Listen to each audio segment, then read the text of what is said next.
Sabe aquele tipo de encontro que só acontece no cinema? Uma estrela de Hollywood entra numa livraria e muda completamente a vida de um cara comum? Parece impossível, talvez, mas em Notting Hill tudo é possível.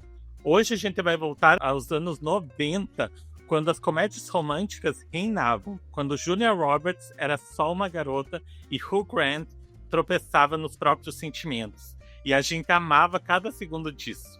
Vamos falar de direção, de bastidores, daquela fotografia aconchegante, da trilha sonora que embala até hoje os corações. E é claro, dos amigos esquisitos e incríveis, que tornam tudo mais real e mais engraçado. Tem romance, tem fama, tem Londres e tem uma porta azul que virou símbolo. Então chega mais porque hoje a gente vai direto para um lugar chamado Notting Hill e quem sabe encontrar um pouco de amor por lá também. E para essa viagem até Notting Hill eu não vou sozinho não, eu vou chamar aqui os nossos comentaristas, colunistas do Cineana Club. Bran Lima. Oi, gente, para trazer um pouco de aconchego, um pouquinho de quentinho no nosso coração, falar de Notting Hill num dia tão frio, no momento que estamos vivendo agora, né, no Brasil, algumas cidades com temperatura um pouquinho mais gélida, então tamo aí. Henrique Pezzini. Oi, gente. Nada melhor, assim, para esse clima londrino do que falar desse filme, né? Então, acho que é a pedida perfeita. Pedida perfeita mesmo. E para começar, para quem aí não se lembra, um lugar chamado Notting Hill, de 1990, conta a história que em uma esquina tranquila de Londres, entre prateleiras de livros esquecidos, vive William Tucker, um homem comum, dono de uma livraria discreta e de uma rotina ainda mais discreta e silenciosa. Até que um dia, por acaso, entra na sua loja ninguém menos que Anne Scott, a atriz mais famosa do mundo. E a partir daí, o que era improvável se torna inesquecível. Ele tímido e desajeitado, ela cercada de olhafortes e de seguranças, o que poderia uni-los afinal? Em um lugar chamado Notting Hill, o amor atravessa universos, expõe vulnerabilidades e transforma um simples bairro londrino em um cenário de um dos romances mais queridos do cinema. Prepare-se para revisitar essa história que mistura humor britânico, declarações marcantes e aquela vontade de acreditar que sim, às vezes a vida pode mesmo parecer um filme. Para a gente começar a estrutura aqui do nosso bate-papo, do nosso Cineana Club de hoje, para falar sobre um lugar chamado Notting Hill, dia tão frio como hoje, ou às vezes num momento não muito bom das nossas vidas. Fran, você tem alguma que você destaca? Em algumas.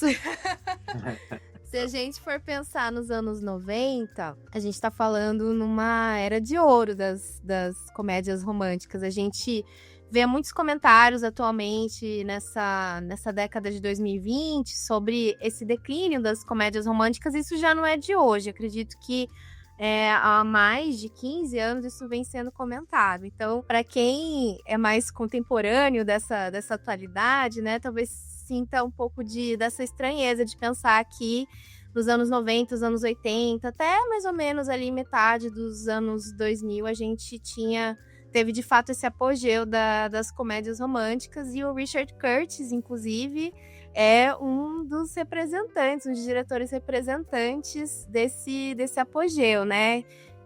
Pensar aí nesse queridinho que ele adotou, o Hugh Grant, desde Quatro Casamentos e um Funeral, que é uma comédia romântica maravilhosa também. Mas particularmente, puxando um pouco mais de sardinha para Julia Roberts, uma comédia romântica que eu adoro dos anos 90 é O Casamento do Meu Melhor Amigo. Isso sem dúvidas, esse é um filme que eu já assisti milhões de vezes, é um comfort movie, assim, sabe? Adoro a personagem da Julia Roberts, porque ela consegue ser uma personagem que você se identifica pela humanidade dela, no sentido que você vê o pior ali também nela, né? O que ela é capaz de fazer pra atropelar os planos de outras pessoas, mas ao mesmo tempo pensando nessa adoração que ela tem por esse grande amigo, e também um pouco de confusão, esse apego ao passado que ela tem, né? Enfim. Então, eu acho uma comédia romântica maravilhosa. Adoro o Rupert Everett nela também. E agora também puxando um pouco mais de sardinha pro Richard Curtis, indo já pros anos 2000. Então, a gente sai um pouquinho nos anos 90. Eu gosto muito de Simplesmente Amor.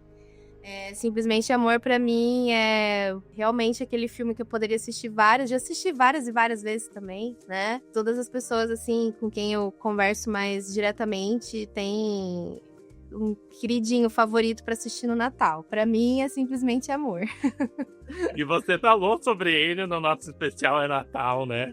Muito Pois sobre ele, a sim, gente já falou bastante sim. sobre E ele. ele tem também essa coisa de retratar Londres, né, e tudo mais, que é uma cidade fantástica também, né? Então, de você ver um pouco de Londres, pelos olhos do Richard Curtis e assim, conhecendo um pouco mais dele, eu não sabia, mas eu acho que ele é neozelandês, salvo engano, né? Então, eu até tinha essa plena convicção de que ele tinha nascido, pelo menos no Reino Unido, né, em algum país do Reino Unido, mas não, ele é neozelandês. Acho interessante, assim, essas escolhas que ele faz, tanto em Notting Hill, de uma forma um pouco mais intimista, para mostrar o cotidiano do bairro, e em Simplesmente Amor, que a gente acaba conhecendo um pouquinho mais de Londres no geral, desde o aeroporto de Heathrow, enfim. E você, Henrique, qual que é o teu destaque em comédia romântica? Gosta desse gênero? Eu amo mesmo.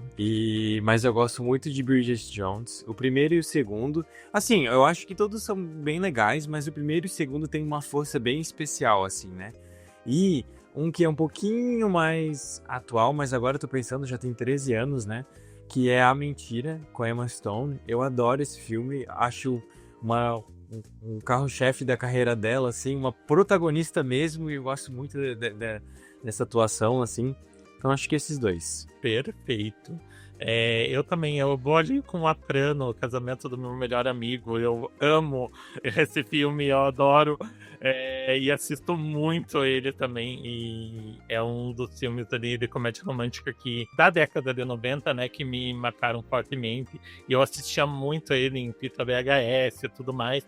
Daí já vou para um filme de Natal também, que é comédia romântica. Enquanto Você Dormia, com a Sandra Bullock, eu também adoro esse filme.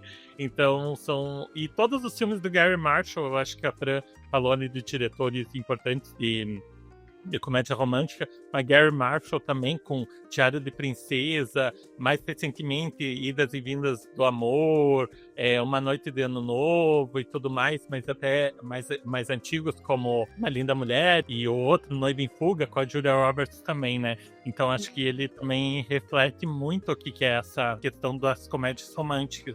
E Henrique, para começar, eu queria saber, a direção de comédia romântica parece ser simples, né?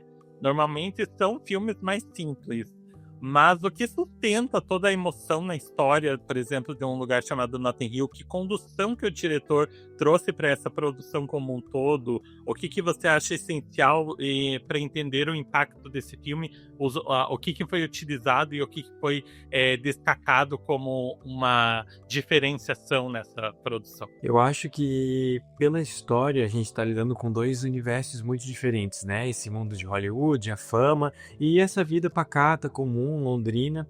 E eu acho que ele se abarca muito nesses contrastes para criar essa história, porque ele quer o tempo inteiro que a gente esteja do lado dele, né, entendendo como que é essa vida, a vidinha dele, essa rotina, né, esses lugares que eles frequentam, estão sempre jantando juntos, sempre nesse ambiente familiar, sempre, né, nesse aconchego assim, e dando esses relances com a visão do mundo dela, que é essa loucura, só aquela cena mesmo que eles abrem a porta lá e daí tá aquele mar de fotógrafos absurdo, assim.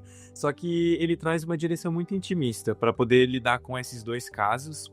E ele é um diretor que fez trabalhos muito versáteis, assim. Já fez drama, já fez muita comédia, já fez muitos filmes históricos também. Então eu acho que ele foi muito nessa questão de tecer mesmo um clima intimista, um clima aconchegante, assim, onde a gente desacelera um pouco, porque ele não tem tanto essa velocidade que a gente vê nas comédias românticas até americanas, né?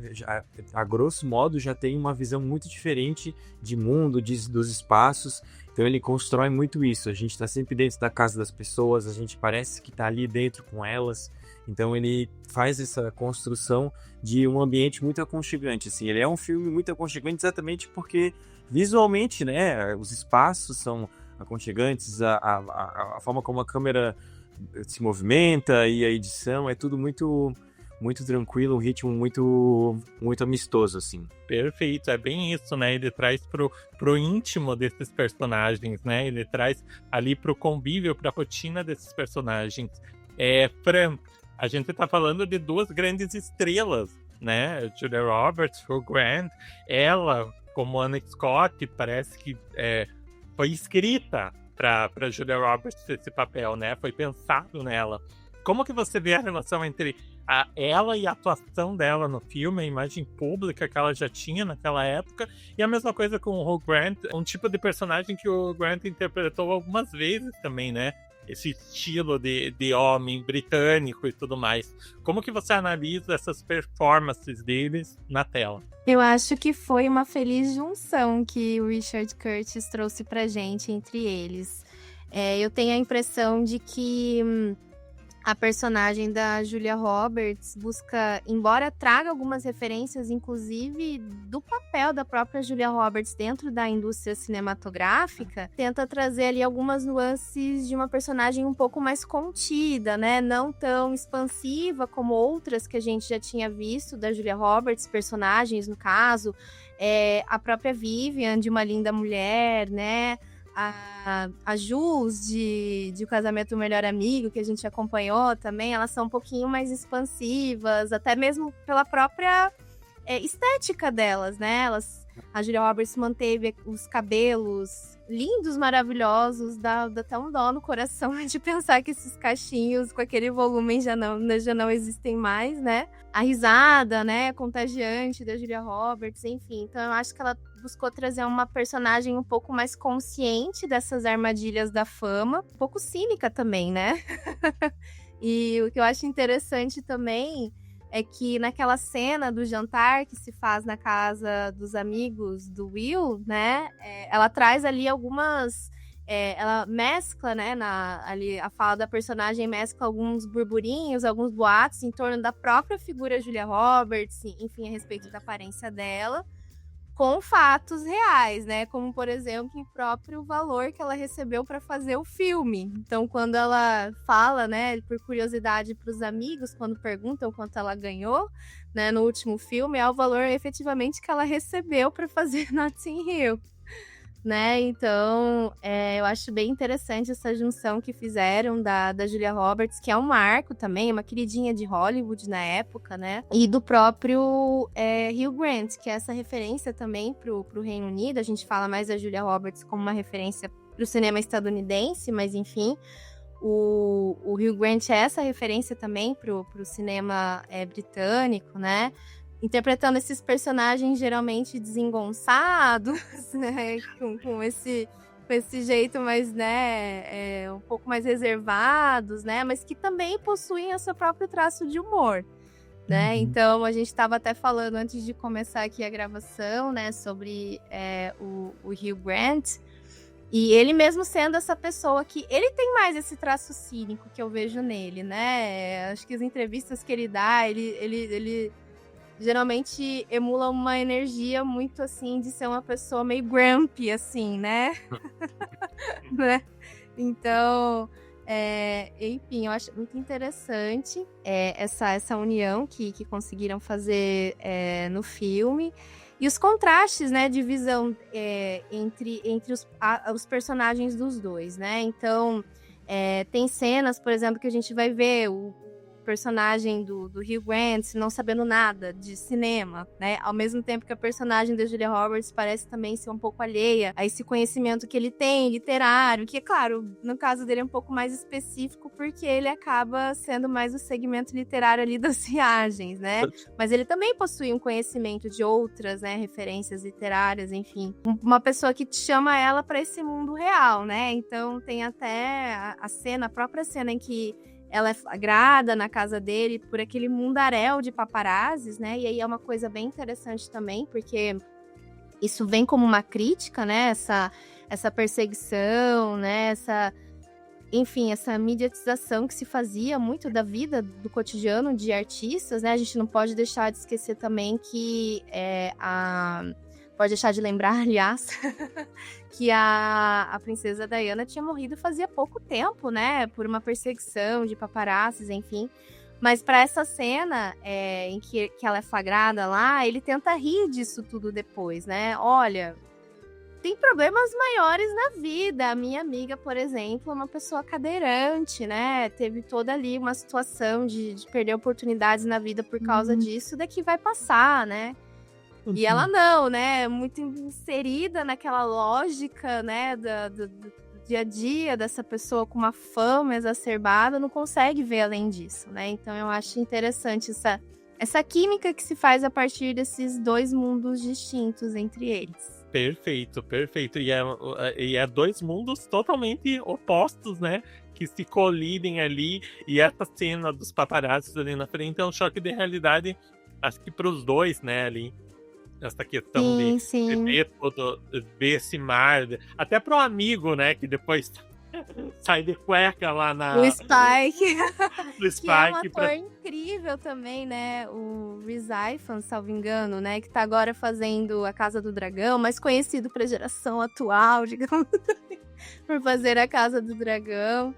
E eu acho também um comentário, né, quando você falou dessa questão dos mundos diferentes também, é o quanto que no final o filme ele acaba lembrando muito da Princesa e o Plebeu também, com a Audrey Hepburn. Eu acho que tem, né, eu tava assistindo uma vez a Princesa e o Plebeu há muitos anos, eu falei, gente, mas essa cena desse filme me lembra algum filme. Daí quando eu fui me lembrar, é Notting Hill. Né? Então, que também, duas pessoas que vêm desses mundos distintos, né? E estão ali vivendo junto. Um amor, né? Um romance e tudo mais. A gente falou muito aqui já sobre as comédias românticas e o boom delas. A Era de Ouro nos anos 90, mas a gente vai aprofundar um pouquinho mais sobre esse tema, né? Os anos 90 foi o pico desse gênero, né? Com 11% dos filmes lançados nessa época foram do gênero de comédia romântica, o que representa um número muito grande. E o auge aconteceu ali no ano de 2001, que quando 18% dos filmes lançados naquele ano foram filmes de comédia romântica, mais de 60 títulos só naquele ano. Henrique, Um Lugar Chamado Notting Hill é um clássico das comédias e ele tá ali quase entrando nesse pico, né? Ele foi lançado em 1999. Como ele se encaixa dentro desse período de ouro do gênero e o que ele diferencia dos outros filmes da época? Quais são os seus destaques nessa relação com os outros filmes do gênero? Nossa, ele não poderia ter acontecido num período melhor, né? Para essa lógica de estúdios e Hollywood que é da época que estava acontecendo, né? Porque logo após isso, eu acho que ali 11 de setembro a lógica mudou, as histórias que queriam ser contadas mudaram, e daí logo mais à frente ali a crise econômica de 2008, daí tudo mudou e a gente deixou de ter essas histórias desse jeito, né? Não se assiste mais isso. Então eu acho que esse tempo em que ele foi lançado foi o momento mais adequado possível para que isso acontecesse, e ele não poderia ter surfado numa onda melhor do que esse ápice da carreira da Julia Roberts, né? Que ainda era um ápice já, mas chegou a outros ápices, né? Veio o Oscar, veio outros filmes e tal, mas ele é uma junção de muitos elementos que estavam no lugar certo, na hora certa, né? Um roteirista que estava construindo uma carreira brilhante aí, né? Sucesso, hit atrás de hit.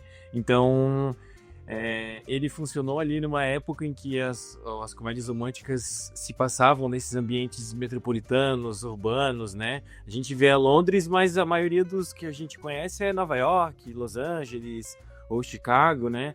E muita coisa mudou. A forma como tudo é visto hoje em dia, né? Como a gente vê como comédias românticas que tentam se manter nessa forma hoje em dia, muitas vezes tem uma dificuldade gigantesca de conversar com o público. Recentemente, né, o Todo Mundo Menos Você, né, vem com essa questão de querer ser uma comédia romântica bem, né, nesse molde clássico, bem de acordo com o que a gente conhecia, e teve uma rejeição bem grande de várias pessoas, né, e agora a gente vai ter os materialistas, que já está causando uma discussão aí por trás, dentro dessa questão de gênero, né, da comédia romântica, o que é a comédia romântica e tal. Então, Acho que ele foi assim o ápice do ápice do ápice, bem na virada do milênio ainda, então tinha toda uma questão simbólica aí que dava esse brilho a mais para ele. Então acho que foi acho que top 5, se tiver que fazer um top 5, definitivamente ele tá dentro nessa lista. Perfeito. E você falou de Todos Menos Você, né? Atualmente houve de novo um reaquecimento desse gênero, né? Temos aí Tudo em Família com Zac Efron, temos Uma Ideia de Você ali com a Anne Hathaway, temos alguns filmes, alguns representantes desse gênero voltando a fazer algum tipo de sucesso. Você acha que o gênero está voltando e ele está voltando de uma forma melhor? Eu estive agora, recentemente, na semana passada, no Messi, né, no mercado de cinema independente, e o Chris, da Disney, o chefe de conteúdo, o diretor de conteúdo da Disney, falou sobre as pessoas trazerem novos projetos para a Disney ou para as outras estúdios grandes e o que precisa ser visto, né? Ele falou atualmente que o gênero de comédia romântica mais focado no público feminino está tendo uma tendência de alta. Então que a gente pode ver isso a partir de agora e nos próximos filmes ser refletida essa tendência de alta. Você acha que vem para ficar? Você acha que vem coisas novas ou vem coisas antigas recicladas? E o quanto isso é bom ou ruim para nossa indústria cinematográfica? Eu acho que assim como tudo em Hollywood, são ciclos, né? Aquilo vem, é feito muito, daí dá uma amortecida. Então as comédias românticas que ali nos 2010, elas acabaram ficando como um gênero, né? Os filmes do Hallmark, né? De Natal, começaram a focar, né? Serem produções em massa, mas que já não eram essa questão tão mainstream, tão divulgado em massa de grande estúdio, e agora tá tendo esse retorno, né? A Netflix é uma das grandes produtoras desse gênero, né? Tá trazendo ali Barraca do Beijo, para todos os garotos que já amei, que deram uma reacendida, um boom enorme, né, nessa produção, e hoje em dia, total, a gente já tá vendo aí que a Globo está investindo também em produção nacional voltada para esse tipo de comédia romântica. A gente vê que os filmes da Globoplay originais, muitos, são feitos agora bem nesses moldes, assim, e filmes contemporâneos, modernos, né? Que tem essa leveza, uma classificação indicativa boa, né? Não muito alta, uma linguagem bem semelhante, assim, sempre nesses quesitos urbanos, contemporâneos. Mas eu acho que, assim como tudo em Hollywood, é um ciclo que, né, que se reemenda e agora tá voltando de uma forma, né, diferente, recodificada, assim, né, talvez trazendo outras visões, principalmente essa questão de gênero, né, tanto da mulher, da personagem feminina, quanto os casais em si, né, os tipos de casais, os tipos de relação, uma abertura para outros tipos de discussão mais profundas, assim, né. Então, mas aí eu acho que fica o desafio dos roteiristas de lidar com essas duas coisas, né? Trazer a leveza e mais possibilitar que o público tenha um material que seja profundo, que tenha camadas, né? Que diga algo assim mesmo, né? E também tem que ser divertido, tem que ser engraçado, né? Não é à toa que o nome é comédia romântica, então tem que ter um humorzinho, né? Se não tiver graça, não dá. Por favor, né? Me tenha com a comédia um pouco aí no roteiro, né? Um lugar chamado Notting Hill não tem apenas Notting Hill só no nome, né? Mas também ele é praticamente um personagem ali nessa história. Um personagem forte, né? A gente vê o que a Porta Azul lá se tornou um símbolo, né? Do bairro e tudo mais. O que esse cenário, o que esse bairro contribui para a atmosfera da história e por que você acha que ele se tornou tão icônico? O que o tornou tão icônico? Antes de responder, eu só queria endossar 100% o que o Henrique disse a respeito dessa questão das comédias românticas atuais terem esse desafio de trazer mais representatividade. Eu acho que, inclusive, para a representação dessas relações afetivos sexuais, porque as comédias românticas, elas sempre foram muito centradas nesse par homem e mulher, né? E aí, só trazendo também uma comédia romântica que foi recentemente feita, que eu acho maravilhosa, que é Happiest Season, né? Que é com a Kirsten Stewart e a Mackenzie Davis, que é uma delicinha também, e é bem no estilo de comédias pra se assistir ali da época de Natal, né? Então eu acho assim, só nessa perspectiva, mas de fato, né? Não é à toa que carrega o nome, o bairro, né? Notting Hill. Como eu disse, para além, obviamente, que dessa perspectiva mais ampla de Londres, né? Como essa cidade que também é uma referência em termos cosmopolitas, né? Então, a gente vê que é uma cidade que congrega bastante diversidade, querendo ou não. As pessoas falam muito de Nova York, né? Essa referência dos Estados Unidos, mas Londres traz muito isso, né? E tem seus bairros mais pitorescos, como, por exemplo, Notting Hill, um que tem uma energia muito parecida, assim, para quem já viajou ou acompanha, enfim, a movimentação ali. É Hampstead também, que eu acho que tem essa questão, né, de ser um bairro mais residencial, não à toa que a gente vê em Notting Hill a retratação das casinhas, né, as casinhas geminadas, coloridinhas, né. Então, essa questão da feira ali de Portobello Road, né? Que é aquela feira que aparece várias vezes, salvo engano, ao longo do filme. Desde o começo, tem um momento acho que mais se encaminhando para a metade final ali, que o William Tucker também tá passando pela feira de Portobello Road, né? Então, eu acho que o fato também deles terem trazido essa passagem pelo tempo das estações, como que as estações são marcadas, né, ao longo do ano, ali no próprio bairro mesmo, você não precisa sair de Notting Hill para ver todas aquelas estações e toda aquela diversidade rolando ali. Então, eu achei bem interessante a escolha de trazer por esse bairro, que é um bairro nobre, querendo ou não, né? Por ali, olhando nessa realidade londrina. Londres, diga-se de passagem, um dos metros, se não o metro quadrado mais caro do mundo. Você vê ali qualquer coisinha de, né, poucos metros quadrados, não sei quantos milhões de libras, né? A moeda, então, nem se fala, já ajuda a gente a sonhar, né? Ter essa impressão que, meu Deus, tudo é muito caro lá, né? Todo mundo é uma piada que se faz de quem viaja, né? E ir pra Londres, você pode ter certeza que você vai sair um pouquinho mais pobre de lá. Muito satisfeito, mas também muito mais pobre, né? E Notting Hill é um bairro nobre, sim. As casas ali, apesar de terem essa configuração, a própria casa, eu acho que de um dos amigos ali do Will que a gente vê no jantar, né? Ela representa isso. Não é uma casa muito grande, mas ela é aconchegante, né? Então tem seus espaços, os jardins. Um dos jardins, inclusive, que, salvo engano, é o jardim privativo, e em Notting Hill tem muito disso, né? Os jardins ali, eles... pra gente que não tá acostumado a lidar com essa realidade em que não há cercas ali entre as casas e tudo mais, é preciso saber que são jardins privativos, né? Ali, jardins são privativos, que nem sempre são pracinhas, que você pode, né, chegar junto e ficar lá e tal. Então, mostra eles invadindo um desses jardins, salvo engano, ali, depois do jantar.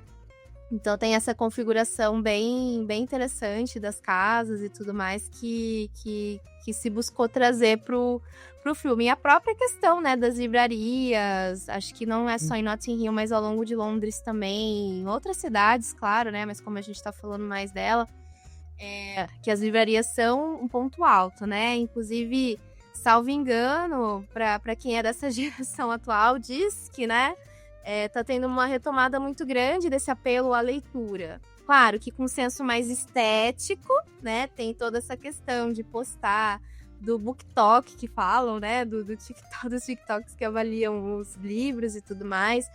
Mas é também um turismo, existe esse turismo de se buscar livrarias, né? Então, ali em Notting Hill a gente tem essa que fica ali, né? Que inspirou a livraria do Will, né? Não vou me lembrar o nome da rua agora, mas que, enfim, todas as pessoas que vão pra lá tiram uma foto na frente dessa livraria que inspirou ali a livraria do Will, e fora a né, icônica portinha azul da casa de Will Tucker, que também está lá. Que depois ele pintou de preto, né? pra justamente Isso. evitar o pessoal de ir lá e tirar muita foto. E você falou de livrarias também. Pode continuar, para depois Não, eu ia falar que não, que não é muito difícil você achar também uma outra portinha azul, assim, né? Não necessariamente aquela, né, do filme, mas há outras casas que tem, né, essas cores, enfim. Então, dá pra fingir que é lá mesmo. mesmo. Vai lá e tira uma foto na frente de uma porta azul, Isso. que é o que vale. Você Isso. falou de livraria também, né? Livraria tá muito ligada à comédia romântica, né? Porque me veio agora a mensagem pra você, um filme com o Tom Hanks, né? Que também é com a Megan. É com a Meg Megan? Que é Meg citada Ryan. no Notting Hill, né? Que é citada Que é no Notting citada, Hill. exatamente. Exatamente. Uma outra E que fez muito parte também desse muito. movimento das comédias românticas. Realmente, café e livraria tem um quê romântico, né? Eu acho que por isso que eles trazem tanto esses espaços, esses ambientes para as comédias românticas. Eu acho tão legal, tão gostosinho assim. É muito bom. Outras coisas que a gente pode destacar em comédias românticas, mas em um lugar chamado Notting Hill também, são duas áreas da cinematografia que eu adoro. Uma fotografia e a outra trilha sonora. Henrique, a trilha sonora e a estética do filme, a fotografia, né, ajudam muito a construir tudo isso que a gente tá comentando aqui, esse clima romântico, esse aconchego.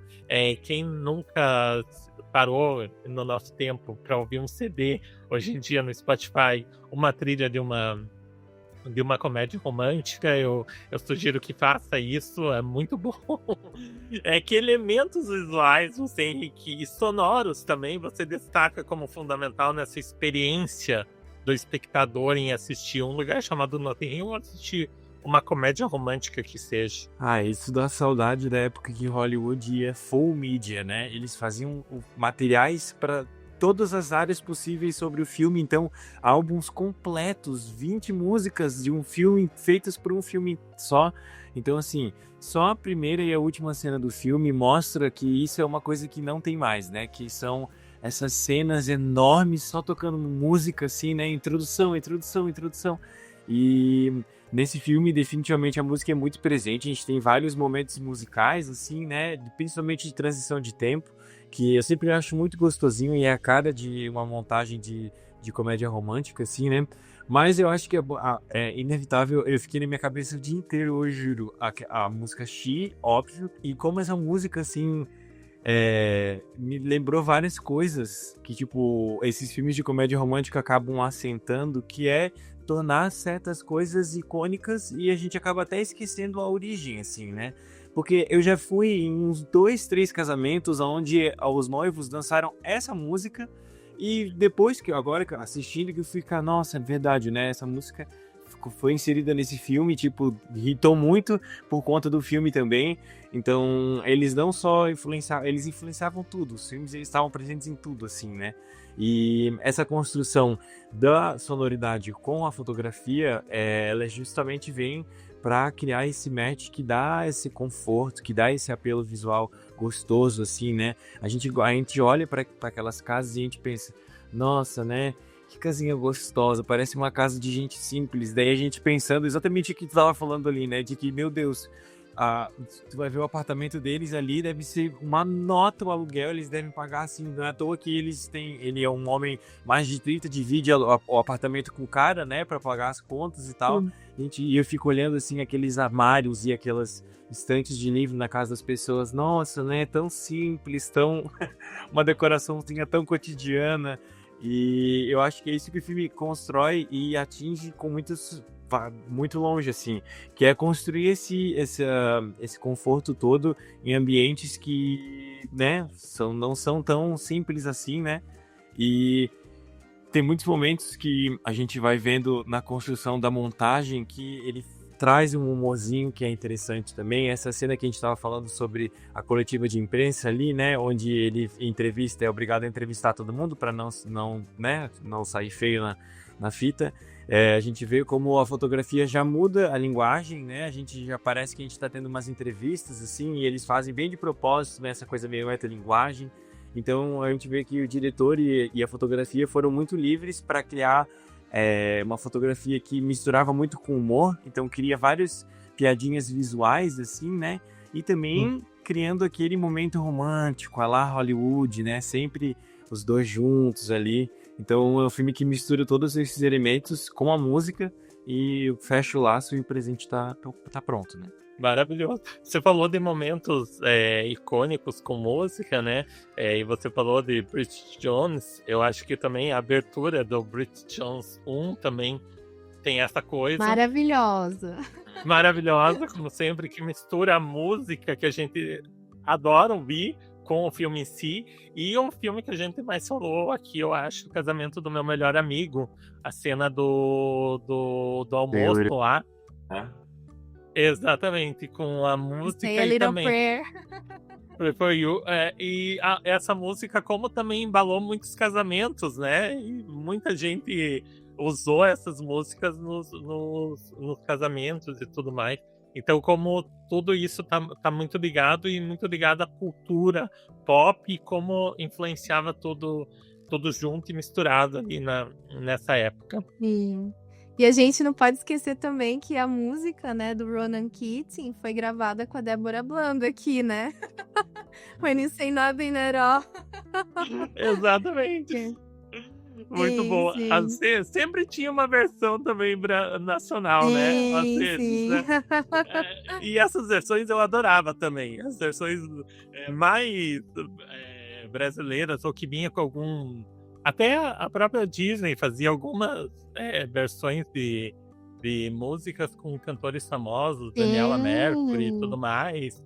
Então, eu adorava. Eu escutava muito mais essas, às vezes, do que a própria música original. Fran, sobre a questão do amor e fama e sobre os amigos. O quanto ali a gente vê, né? A gente vê na relação do William, principalmente com um grupo de amigos ali, essa parte do humor, essa parte da humanidade, um afeto para a história, porque a gente tem ali a irmã dele, a gente tem o amigo que trabalha num lugar que não gosta muito, a amiga que ficou em cadeira de rodas e tudo mais.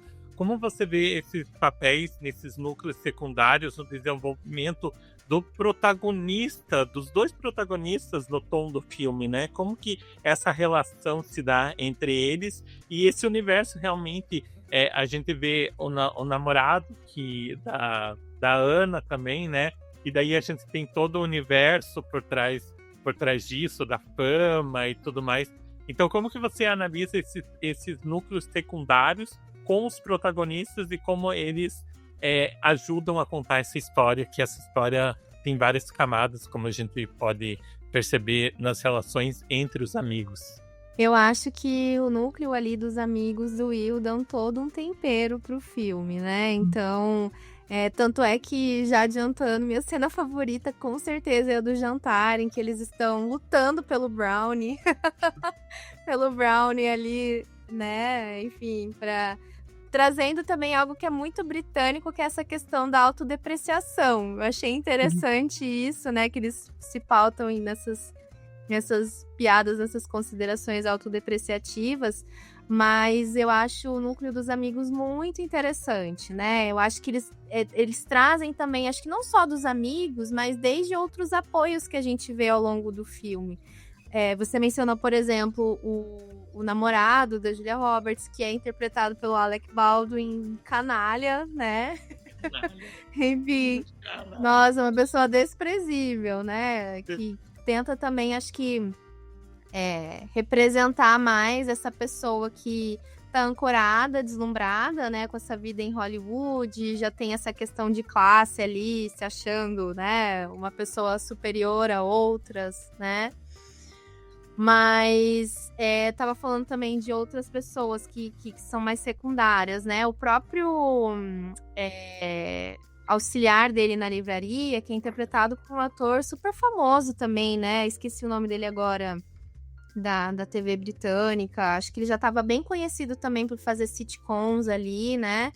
Então, e eu adoro o jeito dele, da presença dele naquela livraria ali, né? Então, Eu acho que o Richard Curtis também procurou trazer pessoas que estão muito inseridas nesse universo da TV britânica em si. Salvo engano, a própria atriz que faz a irmã do Will, que infelizmente faleceu bem jovem, salvo engano, né? 53 anos. A Emma. Ela Emma alguma coisa. Ela faleceu em acho que é 2018. Emma Chambers, né? Chambers, eu acho. Ela faleceu em 18. 53 anos, gente. Super jovem, salvo engano, foi por um infarto, alguma coisa assim, né? Nossa, super jovem. Então, eu achei interessante que ele buscou trazer essas referências também dessas figuras marcantes da TV britânica ali, que já estão inseridas nessa área da comédia, né? Para fazer os personagens secundários. E que também tem todo o seu destaque, todas as suas peculiaridades ali, né? A gente consegue lembrar deles, né? De alguma forma, não são pessoas meramente descartáveis, tanto é que eles acabam sendo bem essenciais para uma das cenas da reta final, em que ele tá indo de volta buscar ali, marcar presença na coletiva de imprensa da Ana, ela prestes a embarcar, né? Sempre tem uma cena assim também, comédia romântica. Alguém tá indo embora, tem que pegar um avião, alguma coisa assim, né? Tá pegando o trem, alguma coisa assim, um avião, né? E tal. Então, eu acho interessante que eles estão ali auxiliando a contar a história também. E também, para além do Will, que é essa pessoa, digamos assim, ordinária, no sentido de ser uma pessoa comum do dia a dia, eles também meio que representam a gente, né? Então, quando eles ficam ali super boquiabertos, quando a Ana Scott chega na casa de um deles, quando ela sai, né? Eu acho engraçada essa cena, quando ela sai ali do jantar, todo mundo grita, né? De felicidade. A gente se coloca nesse lugar também, porque imaginem, né? A própria Julia Roberts, porque, como eu disse, querendo ou não, ela tá representando essas figuras como ela própria, uma atriz hiper, ultra, mega famosa, que você... Assim, a presença dela nos anos 90, início dos anos 2000, era incontornável pra quem... Sim. Né? Enfim, todas... acho que ela fez muitas publicidades também e tal... Então, eu fico imaginando como que poderia ser caso fosse eu ali no lugar deles. Também teria a mesma reação, né? De espanto, de deslumbre, enfim. De não saber como lidar, né? Com a celebridade. E pessoas também que têm as suas dificuldades, né? A gente vê a própria irmã do Will, salvo engano, ela traz uma questão de não parar emprego. Não sei se não lembro agora se é mais ela ou se é o Spike, que também tem isso, né? Então a gente vê ali a própria situação da amiga dele, que é a Bella, com todas as suas restrições, por ser uma pessoa cadeirante, né? O marido dela, que tem uma adoração por ela, maravilhosa também. Então eu acho que esse núcleo, assim, ele ajuda a contar a história realmente, assim, sabe? Acho que ele é incrível nesse sentido. Henrique, para falar um pouco ainda sobre os anos 90, as comédias românticas e tudo mais, uma fala principal e várias cenas, né, dessas comédias românticas se tornaram marcantes na cultura pop como um todo, né? Visto aqui o que a gente já falou, o casamento do meu melhor amigo, a cena do restaurante, deles cantando, a cena noiva em fuga, dela fugindo em cima de um cavalo, Bridget Jones também com seu diário e tudo mais. Então são cenas que marcam muito, ou falas que marcam muito, como, por exemplo, aqui em um lugar chamado Notting Hill, quando ela vai até a livraria do William para se declarar para ele e tudo mais. Aquela cena ficou muito marcante. O que você acha e o que faz certas cenas e certas frases de filmes, principalmente da comédia romântica, se tornarem tão marcantes na cultura pop? O que elas têm de peso para se tornarem assim tão emblemáticas? Eu acho que eles chegaram num ponto que eles sabiam tanto como construir a história até aquele ápice, que quando chegava lá, a gente tem que entregar, né? Ou você vai entregar tudo, ou não vai ficar pra história. Eu acho que os filmes de comédia romântica foram criando essa dificuldade pro próximo cada vez mais, né? De que tem que ter esse grande ato amoroso no final, a gente precisa ter essa cena emblemática, assim. E nesse, além da cena ser ultra romântica, né? Ela ainda dá esse tempinho pra piada, porque quando aquele cara vai entrar na livraria, ela tá se declarando lá, e daí aquele cara que tava enchendo o saco no outro dia lá, né? Vai entrar dele, não, nem pensa, só vai embora, não interrompe. Então, até dá o tempo, eles tudo num timing tão bem construído, né, que dá o tempo até de fazer uma piada no meio disso tudo, né? Mas, obviamente, o filme foi construindo essa tensão absurda, porque essas indas e vindas, né, será mesmo e tal, ele achou uma outra pessoa que talvez possa ser uma boa companhia para ele, mas ela apareceu de novo. Então, toda essa ansiedade que foi sendo gerada, assim, ela culminou naquele momento, então eles precisavam entregar algo grande, e foi realmente, né, muito poético, uma declaração muito honesta, muito aberta, né, ela tem uma intimidade muito grande ao falar isso para ele, e ali num momento muito de vulnerabilidade, mas colocada num ponto de vista muito positivo, né, de duas pessoas que estão se abrindo realmente, honestamente, uma para outra. Então, essas cenas realmente são, assim, tem que ter uma cena dessa, é o marco desses filmes, né? Poxa, é o que fica, né? Porque essas questões de grandes emoções, né, grandes momentos, eles ficam por conta dessa emoção que é muito ampla, que é muito coletiva, conecta com todo mundo, né? Então ele fala de amor de uma forma muito expansiva e muito grande. Perfeito. E pra finalizar, a Fran já deu um spoiler aqui dela, mas vou perguntar de novo e pra gente falar um pouquinho mais. Que cena que destacamos no filme Um Lugar Chamado Notting Hill? Fran, que cena que você coloca aqui como seu destaque e por quê? Já antecipei quase 100% na minha. Que foi justamente a cena do jantar, adoro ali, eles com as piadas autodepreciativas, colocações autodepreciativas. Acho bem bacana também essa coisa que eles inseriram, né, de mesclar os boatos que rolavam com a Julia Roberts e outras atrizes do calibre dela na época, que também estavam, né, nesse meio cinematográfico e tal, das comédias românticas, com fatos da vida real. E, claro, toda a dinâmica ali com os amigos, né? Eles realmente conseguindo ter uma interação genuína, né? Não estavam ali interagindo com ela tão somente por ser a atriz famosa que ela era, mas também por ela ser um interesse romântico de um dos melhores amigos dele. Né? Então eu acho a cena muito legal, a sequência dela também, quando eles vão pro jardim, começa a tocar When You Say Nothing at All, do Ronan Keating. Acho maravilhosa. E tem mais uma coisa que eu gosto de destacar, que é a beleza da Julia Roberts. Porque eu acho que dentre as atrizes da época dela, da mesma faixa etária, é uma das que continua sem muitas intervenções estéticas, né? E eu acho interessante que nessa época, salvo engano, 99, que é o ano do filme, ela tava com os seus 30, ou no máximo estourando 32 anos, salvo engano. E hoje em dia as pessoas que a gente vê com essa idade, que fazem parte desse meio, né, artístico no geral, acho que hoje em dia a gente tem outras referências também, para além de atores e atrizes que têm esse nível de fama exacerbado, como os próprios influencers, né? Hoje em dia é muito mais fácil você ver pessoas dessa faixa etária, apesar de muito jovens, né, 30 e poucos anos, com muitas intervenções estéticas já, né? Então eu acho assim que realmente quando a gente olha pro rosto dela, que é também algo que marca o filme, o próprio cartaz, né, enfim, fica essa questão dessa beleza dela natural, assim, sabe? Uma coisa muito fresca, muito genuína mesmo. Perfeito. E pra você, Henrique, qual cena você destaca? Eu gosto muito da cena deles ajudando lá, ele chegar até a coletiva de imprensa, que se astaram, né? Mas realmente esse é o cúmulo, assim, os amigos e o coletivo, todo mundo junto, trabalhando. Então eu gosto muito de cena de confusão, e daí eu sempre fico pensando quando envolve rua, gravar na rua, sabe? E os carros e trânsito e tal.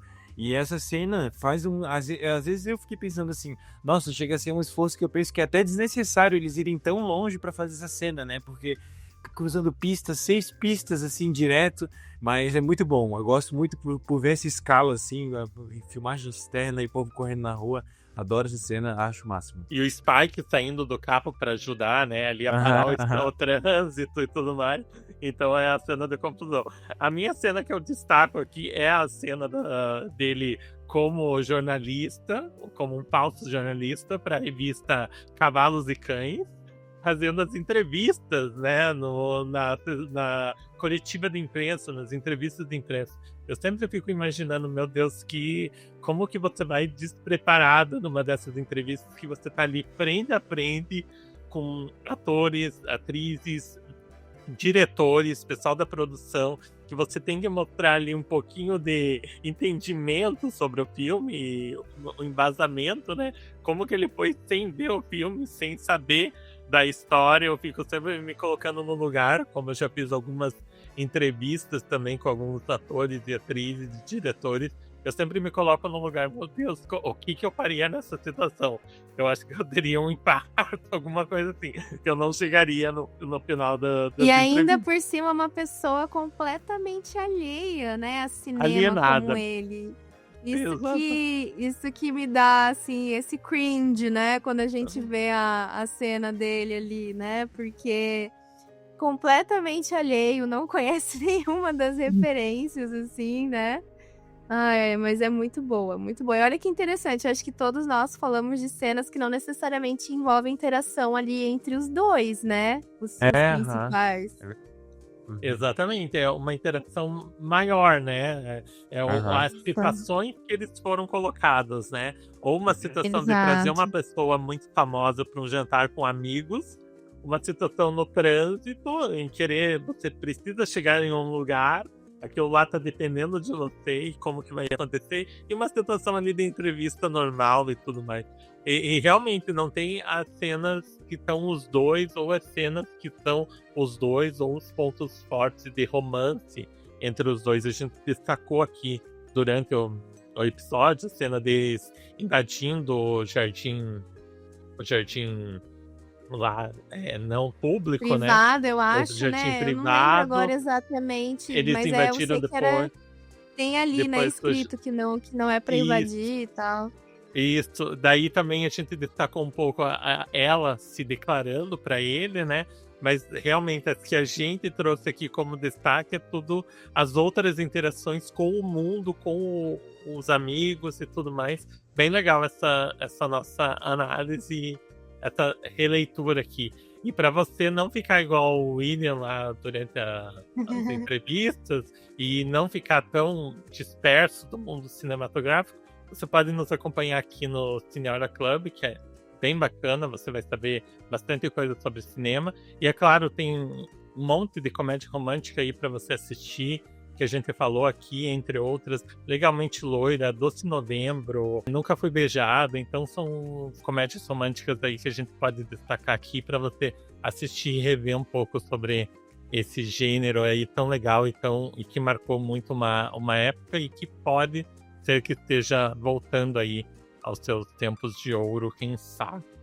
Muito obrigado, Fran. Obrigado, Henrique, pela participação de vocês aqui no Cineora Club de hoje. Obrigado você que nos acompanhou até aqui. Não se esqueça de ver os episódios anteriores. A gente já falou sobre Top Gun, Lilo e Stitch, Conclave, Wicked Parte 1. Então são episódios muito bacanas, são conversas muito legais com esse pessoal aqui que entende muito de cinema, e você pode e deve participar também, deixando o seu comentário aqui no vídeo no YouTube ou usando a hashtag Cineora Club nas redes sociais. E a gente se encontra daqui 2 semanas com um novo episódio do Cineora Club. Até mais. Obrigado, pessoal. Foi muito boa a conversa. Tchau. Obrigada, gente. Tchau. Foi ótimo.